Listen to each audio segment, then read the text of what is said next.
제목으로 잠시 하나님의 말씀을 나누도록 하겠습니다.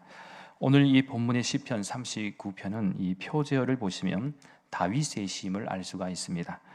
그리고 여두둔의 형식으로 부르는 노래라고 이렇게 되어 있는데 이것은 고백이나 감사, 이 찬양이 있는 노래라는 의미를 담고 있습니다. 또한 오늘 이 시간에는 전체적으로 이렇게 시편 39편의 말씀을 읽지는 않았습니다만 나중에 좀 시간이 되실 때 이 전체적인 시의 내용을 차근히 묵상하다 보면 이 참의 시에 가깝다라는 사실을 발견하게 됩니다. 그런 의미에서 이 다윗은 우리가 잘 아는 바와 같이 그의 인생이 참으로 파란만장했고, 특별히 그 파란만장한 인생 가운데도 하나님의 은혜를 참 많이 받았던 인물입니다. 그래서 시편 39편 7절 말씀에 주목하시면 다윗은 주여 이제 내가 무엇을 바라리요 나의 소망은 주께 있나이다 라고 이렇게 고백을 하고 있습니다. 그리고 이렇게 고백할 수밖에 없었던 이유는 이 바로 앞에 4절부터 6절까지의 말씀에 대한 응답이다 라고 볼 수가 있는데요, 잠시만 주목하자면 여호와여 나의 종말과 연한이 언제까지인지 알게 하사 내가 나의 연약함을 알게 하소서. 주께서 나의 날을 한 뼘 길이만큼 되게 하심에 나의 일생이 주 앞에는 없는 것 같사오니 사람은 그가 든든히 서 있는 때에도 진실로 모두가 허사뿐이니이다. 진실로 각 사람은 그림자같이 다니고 헛된 일로 소란하며 재물을 쌓으나 누가 거둘는지 알지 못하나이다. 결국 무엇을 말하고 있는 것입니까? 다윗은 인생의 허무함을 말하고 있습니다. 즉 우리 인생을 기껏해야 한 뼘 길이만큼밖에 되지 않는다라는 사실이죠. 그렇게 다윗은 자신의 일생이 이 하나님 앞에서 없는 것과도 같다라고 이렇게 표현을 하였는데요, 그럴 수밖에 없는 것이 우리의 인간의 모든 일생 시간은 하나님의 영원한 시간에 비례하면은 이 한 점도 되지 않는 인생이기 때문에 그렇습니다. 그래서 참고로 구약성경 시편 90편 10절 말씀에서도 하나님의 사람 이 모세의 기도에서 무엇이라고 설명합니까? 우리의 연수가 70이요 강건하면 80이라도 그 연수의 자랑은 수고와 슬픔뿐이요 신속히 가니 우리가 날아가나이다 라고 이렇게 고백하고 있습니다. 이것이 우리에게 주어진 현실이다 라는 사실입니다. 하지만 오늘 본문의 말씀에서 다윗이 고백하는 궁극적인 의미는 인생의 허무함을 강조하는 부분이 아니라 결국에는 모든 인생의 허무함은 하나님의 은혜 안에서 극복할 수 있다라는 사실을 강조하고 있다라는 것입니다. 그렇게 오늘 본문 시편 39편에 대한 해석은 크게 두 가지 방향에서 이해할 수가 있는데요, 하나는 다윗이 노년의 임종을 앞두고 질병의 고통 가운데 건강이 심히 악화가 된 상태에서 하나님께 호소하는 시라는 견해가 있고요, 또 다른 하나는 이 다윗이 자신이 저지른 죄에 대해서 하나님의 징계로 이 대적의 핍박과 육신의 질병 등의 고통을 당하는 가운데 그 참담함을 토로하며 하나님께 용서와 구원을 호소하는 시라는 견해가 있습니다. 두 견해 어느 정도 다 받아들일 수 있는 입장입니다만, 그러나 분명한 사실은 지금 다윗이 처해 있는 현실은 매우 어려운 환경과 상황 가운데 있다라는 것입니다. 따라서 이러한 상황 가운데 오늘 우리 본문의 말씀 가운데 우리가 배울 수 있는 교훈이 있는데, 내 인생, 우리의 인생이 절대로 불행하지 않는 이유에 대해서 오늘 크게 세 가지 관점에서 간략히 말씀을 좀 나누도록 하겠습니다. 첫째는 하나님은 나의 기도를 들으시고 부르짖음에 응답하시기 때문입니다. 오늘 본문 12절 전반절 말씀에 주목하시면 여호와여 나의 기도를 들으시며 나의 부르짖음에 귀를 기울이소서라고 이렇게 다윗은 고백하고 있죠. 사실 어떻게 보면 우리는 모두 이 하나님의 은혜 가운데 살아가는 사람들입니다. 왜 그렇습니까? 우리가 이 세상을 살아가는 동안 우리는 모두 예수님을 만났고 또 예수님을 믿기 때문입니다. 특별히 예수님을 믿는 우리들은 모두 영원한 하늘의 은혜와 소망을 입었습니다. 그래서 신약성경 요한복음 3장 16절 말씀에서 하나님이 세상을 이처럼 사랑하사 독생자를 주셨으니 이는 그를 믿는 자마다 멸망하지 않고 영생을 얻게 하려 하심이다 라는 이 말씀처럼 우리는 예수님을 믿음으로 멸망하는 사람들이 아니라 영생을 얻은 사람들이 되었기에 이것은 가장 큰 사랑과 은혜를 입었다라고 볼 수가 있습니다. 그렇기에 내 인생이 불행하지 않은 이유가 무엇입니까? 바로 하나님의 은혜와 사랑이 있기 때문입니다. 그래서 오늘 본문 다윗 역시 그러한 하나님의 은혜와 사랑을 그의 평생에 경험했기 때문에 소망을 세상이나 사람들에게 두는 것이 아니라 바로 오직 하나님께 두고 간절히 구했다라는 사실입니다. 예전에 제가 아는 집사님 가운데 자신의 결혼 생활을 잠깐 간증 아닌 간증을 한 적이 있습니다. 남편과는 대학교 선후배 관계로 종교는 달랐지만 너무 사랑하는 마음에 눈에 찌짐이 붙으니까 딴 게 안 보이는 거죠. 너무 좋아하는 마음에 이 집안의 반대를 무릅쓰고 결국 결혼을 하였습니다. 결혼 전에는 남편과 시댁 식구들을 전도해서 예수님을 믿게 하고 구원을 받게 하겠다라는 이 나름대로의 자신감이 있었던 것이죠. 한마디로 이 시댁 식구들 구원하는 것에 내가 사명을 가지고 그래도 노력해 보겠다, 그런 마음을 가지고 있었습니다. 그러나 막상 결혼해 보니까 어떻습니까? 현실은 절대로 만만하지 않다라는 사실이죠. 당장 1년에 주어진 제사는 최소 6번 이상이고 시어머니는 이 부적 같은 거를 만들어서 연초에는 문 앞에도 막 붙이라고 그러고 또 집안 곳곳에 여러분 다 붙이놓으라 하니까 이게 얼마나 힘이 듭니까? 이 마음의 근심도 생겼고 불편한 마음이 늘 자신의 마음을 짓눌렀습니다. 결국 이 자신의 어떤 믿음과 현실은 너무나도 차이가 있다는 사실을 깨달으면서 조금씩 지쳐가고 있었던 그때에 어느 날 이 목사님의 설교 가운데 기도의 응답에 대한 은혜를 받고서는 자신도 한동안 놓치고 있었던 기도에 대해서 다시 주목하게 되었고 작정하여 기도해 보기로 하였습니다. 심지어는 이 기도하는 가운데 밥 먹을 때에도 남편과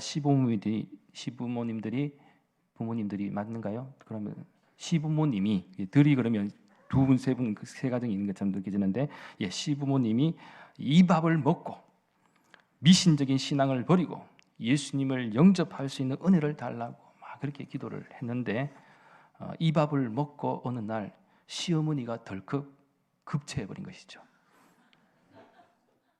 그렇다고 일부러 막 그런 거는 절대 아니고요. 기도 가운데 이게 체하는 은혜가 있었다는 것이죠. 얼굴이 노랗게 변할 정도로 심하게 체해버린 이 시어머니를 모시고 일단 응급실로 갔고 거기서 이 집사님은 갑자기 성령님께서 감동을 주셨는지 평소 불편했던 시어머니의 손을 잡고 예수님의 이름으로 기도를 하기 시작한 것입니다. 그런데 며칠 후에 시어머니가 이 자신을 부르더니만 며칠 전 응급실에서 이 자신이 아파서 정신은 없었지만 그때 이 며느리가 손을 잡고 기도하는 그 마음이 있었던 거죠. 그 모습이 기도하는 것을 들으면서 이 마음의 평안함이 왔고 또 급체가 낫는 바람에 고마운 마음도 가득했다는 것입니다. 그러면서 나중에 기회가 되는 대로 한번 교회에 나가보겠다고 했던 것이 시어머니, 시아버지 그리고 남편으로 자연스럽게 전도가 되었고 지금은 시댁 식구와 함께 행복하게 신앙생활을 잘 하고 있다라는 이야기였습니다. 그러면서 이 집사님은 목사님, 저는 하나님께로부터 기도의 응답을 경험하였기에 앞으로도 저는 하나님의 응답을 신뢰합니다 라고 이렇게 고백을 하였습니다. 그렇습니다. 오늘 다윗의 고백도 마찬가지죠. 다윗은 자신이 힘들고 어려울 때든지 또한 잘못된 선택을 하여서 죄를 지었을 때든지 하나님 앞에서 기도했을 때에 응답받는 소중한 경험들이 있었습니다. 결국 기도할 때 하나님은 우리의 기도를 들으시고 우리의 기도를 들으시는 하나님은 공감과 이 소통의 영역을 통해서 우리의 기도가 절대로 허무하지 않고 의미가 있다는 사실을 우리들에게 가르쳐 주셨습니다. 따라서 하나님은 우리의 기도와 부르짖음에 공감과 소통으로 응답해 주신다는 사실을 꼭 믿으시기 바랍니다. 바로 전 우리 대구 난강교회 모든 믿음의 권속들 역시 내게 주어진 현실 속에서 한계에 부딪힐 때, 세상 속에서 방황하거나 스스로 절망하는 인생이 아니라 그때마다 오히려 우리의 기도를 들으시고 공감과 소통으로 응답하기를 원하시는 하나님께 간절히 기도하고 부르짖는 은혜가 있기를 간절히 소망합니다. 둘째는 하나님은 나의 모든 형편과 상황을 다 아시기 때문입니다. 오늘 본문 12절 중반절과 후반절의 말씀에 주목하시면 내가 눈물 흘릴 때에 잠잠하지 마옵소서 나는 주와 함께 있는 나그네이며 나의 모든 조상들처럼 떠도나이다 라고 이렇게 말씀하고 있습니다. 사실 우리가 이 세상을 살아가는 동안 참으로 많은 사람들과의 관계 속에서 살아가고 있습니다. 하지만 내 주변에 아무리 친하고 많은 사람들이 있다고 할지라도 100% 모두 신뢰하고 모든 것을 말하기에는 여전히 표현하지 못하는 부분들도 많이 있죠. 즉 그것이 가족이든 아무리 친한 사람이라고 할지라도 말 못할 일들도 많이 있다라는 것입니다. 사실 오늘 본문의 다윗 역시 어떻게 보면 한 인간으로서는 정말 대단한 인물이지 않습니까? 한 나라의 왕이요, 또 훌륭한 장수요, 뛰어난 영적 통찰력을 가진 인물이었습니다. 그러나 그가 하나님 앞에서 겸손히 깨달은 바가 있습니다. 그것은 바로 하나님의 은혜와 사랑을 잊지 않고는 살아갈 수 없다라는 사실입니다. 그래서 다윗은 고백합니다. 하나님, 연약한 제가 눈물을 흘릴 때에도 잠잠하지 마세요. 저는 그저 나그네와 같고요, 떠도는 인생입니다. 이러한 표현은 다윗 자신이 가진 배경이나 환경이나 전혀 상관없이 하나님 앞에서는 자기 자신도 그저 불쌍한 존재다라는 사실을 고백한 것이죠. 왕의 위치고 대단한 장수고 이런 것이 중요한 것이 아니라 저는 아무리 세상에서 대단한 삶을 살았다 해도 결국 하나님 앞에서는 하나님의 은혜와 자비를 구하는 그저 불쌍한 존재, 하나님의 자비와 긍휼이 필요한 존재다라는 고백입니다. 그런데요, 하나님 앞에서 자신을 겸손히 낮추는 자는 하나님의 은혜의 단비를 맡게 된다라는 사실입니다. 왜 그렇습니까? 하나님은 위로의 하나님이시기 때문입니다. 그래서 신약성경 고린도후서 1장 3절과 4절의 말씀에서 찬송하리로다. 그는 우리 주 예수 그리스도의 하나님이시요 자비의 아버지시요 모든 위로의 하나님이시며 우리의 모든 환난 중에서 우리를 위로하사 우리로 하여금 하나님께 받은 위로로서 모든 환난 중에 있는 자들을 능히 위로하게 하시는 이시로다. 이렇게 사도 바울은 권면하였습니다. 그렇습니다. 비가 높은 곳에서 낮은 곳으로 떨어져 이 땅의 모든 생명들에게 생명을 공급하는 것이 자연의 법칙이듯이 영적인 법칙도 역시 하나님의 사랑과 은혜는 높은 곳에서 낮은 곳으로 흐릅니다. 즉 겸손히 하나님 앞에서 자신의 존재를 인식하고 오히려 하나님 앞에서 자신의 연약함과 부족함, 형편과 상황에 대해서 진실되게 고백할 때 하나님은 오히려 우리를 위로하시고 은혜의 단비를 내려주신다라는 사실입니다. 무엇보다 우리는 이 세상에서 나그네와 같은 인생입니다. 잠깐 살다가 주님이 부르시면 우리는 모든 것을 다 내려놓고 가야 하는 존재이죠. 그렇기에 늘 우리는 세상의 그 어떤 관계보다도 하나님과의 관계가 더 중요합니다. 매 순간 우리는 하나님과의 관계가 중요합니다. 하나님과의 관계가 바로 서면 우리의 인생은 절대로 불행하지 않습니다. 오히려 하나님과 함께함이 내 인생의 가장 큰 복이자 행복이 된다는 사실을 꼭 믿으시기 바랍니다. 내 인생이 불행하지 않는 이유 마지막 셋째는 하나님은 나를 용서하시고 회복시키시는 분이시기 때문입니다. 오늘 보면 13절 말씀에 주목합니다. 주는 나를 용서하사 내가 떠나 없어지기 전에 나의 건강을 회복시키소서. 다윗은 하나님께 용서를 구하고 회복의 은혜를 베풀어 주시기를 바라는 이 내용으로 차메시의 마지막 결론을 맺고 있습니다. 그런 의미에서 우리 인생은요 항상 마무리가 중요하다는 것이죠. 참고로 내가 떠나 없어지기 전에라는 이 말은 크게 두 가지 관점에서 해석이 가능한데요. 하나는 내가 죽어 없어지기 전에 라는 표현이고, 또 다른 하나는 내가 살아 있을 동안에 라는 표현입니다. 이 두 분을 보면 다가오는 의미가 180도 다르게 느껴집니다. 즉 죽는 것과 사는 것에, 살아있는 것에 대한 이 대비적 표현이죠. 사실 우리 인생의 한계가 무엇입니까?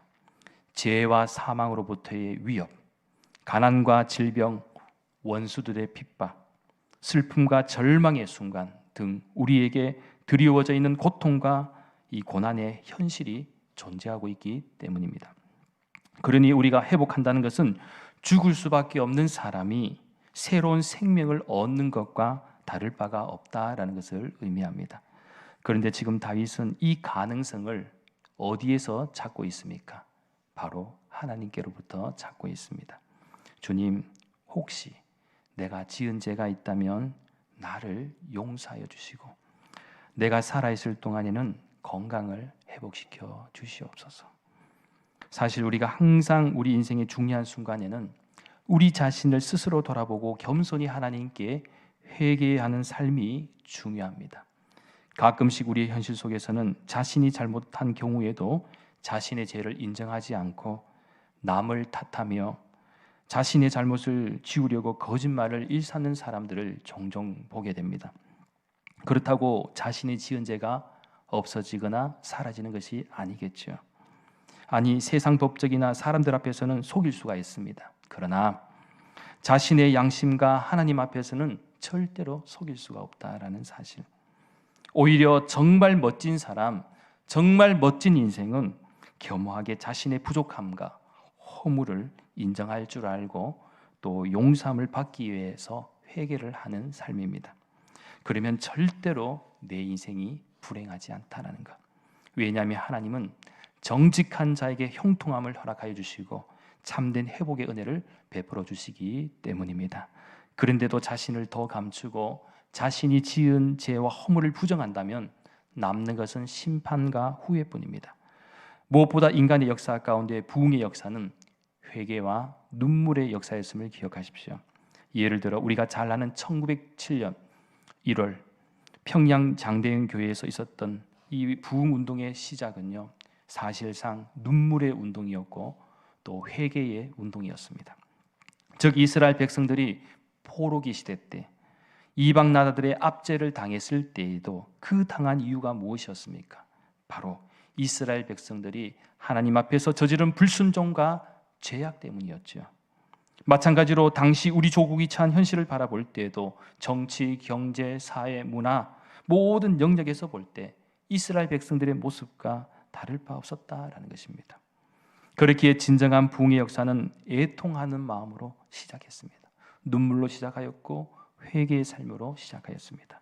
참고로 위대한 복음의 전도자인 사도 바울도 신약성경 고린도 후서 2장 4절 말씀에서 내가 마음에 큰 눌림과 걱정이 있어 많은 눈물로 너희에게 썼노니 이는 너희를 근심하게 하려 한 것이 아니요 오직 내가 너희를 향하여 넘치는 사랑이 있음을 너희로 알게 하려 함이라, 이렇게 말씀하고 있는데, 사도 바울도 초대교회 당시 참 힘들고 어렵게 살아가는 이 초대교회 성도들에게 뭐라고 말합니까? 내가 눈물로서 편지를 쓰고 있고 그것이 사랑하는 마음이 있다라는 것입니다. 애통하는 마음이 있다는 것이죠. 또 역시 신약성경 빌립보서 3장 18절 말씀에서 내가 여러 번 너희에게 말하였거니와 이제도 눈물을 흘리며 말하노니 여러 사람들이 그리스도의 십자가의 원수로 행하느니라, 이렇게 말씀하고 있습니다. 여전히 십자가 사랑을 알지 못하고 자신의 죄악에 대해서 죄로 인식하지 못하고 살아가는 사람들, 그 사람들을 애통하는 마음으로 지금 기도하고 있는 것입니다. 사랑하는 여러분, 이제 말씀을 정리합니다. 여러분은 여러분의 인생이 행복하길 원하십니까? 불행하기를 원하십니까? 그렇다면 그 모든 열쇠는 바로 하나님과의 관계에 있습니다. 그렇게 오늘 본문의 다윗도 모든 상황 속에서 자신이 처해 있는 그 현실 속에서도 오직 하나님만을 소망 중에 바라보았습니다. 그리고 그의 인생이 불행하지 않았던 이유, 그리고 예수님을 믿는 우리가 불행하지 않는 이유는 바로 하나님은 나의 기도를 들으시고 그 부르짖음에 응답하시기 때문입니다. 또한 하나님은 나의 모든 형편과 상을 다 아십니다. 그리고 하나님은 나를 용서하시고 진심으로 기도하고 회개하는 영혼 가운데에 이 용서뿐만 아니라 회복시켜 주시는 은혜도 베풀어 주신다라는 사실입니다. 이러한 사실을 꼭 기억하시면서 우리 역시 훗날 주님 앞에 섰을 때 주님 앞에서 부끄러움 없이 내 인생은 절대로 불행하지 않았다, 너무나도 행복했다라는 이 고백이 있는 복된 믿음의 삶이 되시기를 예수님의 이름으로 간절히 축원합니다. 기도드리겠습니다. 거룩하신 하나님, 저희들이